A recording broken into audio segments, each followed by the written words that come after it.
এখানে বন্যার টাকা তো ফান্ডে দেওয়া হয়েছিল, সে বন্যার টাকাগুলো কোথায়? বন্যার সব টাকা নিয়ে সবসময় বারবার একটু কষ্ট সম্মুখীন মিডিয়াতে কাজ করেন।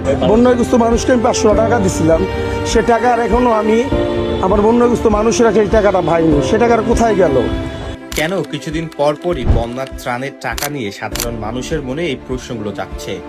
কেনই বা বারবার অভিযোগের আঙ্গুল উঠছে বৈষম্য বিরোধী ছাত্র আন্দোলনের সমন্বয়কের দিকে? আসলে কি ঘটেছিল 2024 সালের আগস্ট, সেপ্টেম্বর এবং অক্টোবর মাসের সেই ভয়াবহ বন্যার সময়? চলুন আমরা একটু অতীতে ফিরে যাই। 2024 সালের আগস্টে যখন দেশের উত্তর ও দক্ষিণাঞ্চল বন্যায় ডুবছিল, তখন ঢাকা বিশ্ববিদ্যালয়ের টিএসসিতে বৈষম্য বিরোধী ছাত্র আন্দোলনের উদ্যোগে শুরু হয় এক বিশাল ত্রাণ কার্যক্রম। সাধারণ মানুষ তাদের সাধ্যমতো কাপড়, শুকনো খাবার এবং নগদ টাকা দিয়ে ঝাঁপিয়ে পড়েছিল। সংগৃহীত খাবার এবং জামাকাপড়গুলো নির্দিষ্ট সময়ে দুর্গত এলাকায় বিতরণ করা হয়েছে। তা নিয়ে তেমন কোনো বিতর্ক নেই। বিতর্কের মূল কেন্দ্রে রয়েছে নগদ অর্থ। মানুষের মনে প্রশ্ন জেগেছে, সেই বিশাল অঙ্কের টাকাগুলো আসলে গেল কোথায়?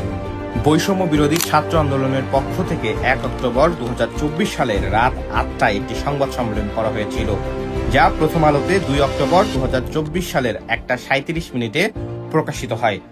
সেখানকার তথ্য অনুযায়ী সংগৃহীত তহবিলের মোট পরিমাণ ছিল 11,69,84,420 টাকা।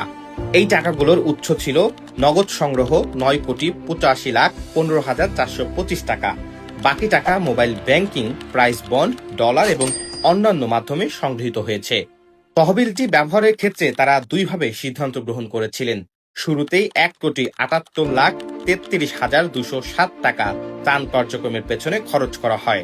তৎকালীন ব্যাংকের দুইটি অ্যাকাউন্টে তখনও 9,91,51,213 টাকা গচ্ছিত ছিল এবং এর মধ্য থেকে 8 কোটি টাকা ত্রাণ মন্ত্রণালয়ের মাধ্যমে প্রধান উপদেষ্টার ত্রাণ তহবিলে দেওয়ার সিদ্ধান্ত নেওয়া হয়েছিল এবং বাকি 1,91,00,000 টাকা দেশের উত্তরাঞ্চলে বন্যা কবলিত মানুষের জন্য খরচ করা হবে বলে জানিয়েছিলেন তারা।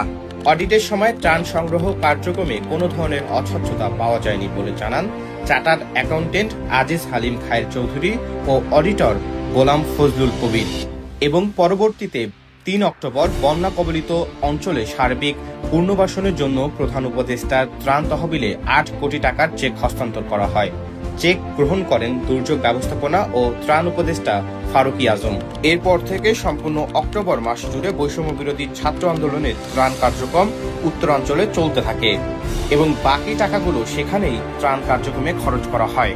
বৈষম্য বিরোধী ছাত্র আন্দোলনের নেতারা তখন চাইলেই এই ত্রাণের টাকাগুলো বিভিন্ন জায়গায় বিলিয়ে ছবির রাজনীতি করতে পারতেন, কিন্তু তাদের কাছে মনে হয়েছে যে এই টাকাগুলো সঠিকভাবে বন্টন করা যাবে না।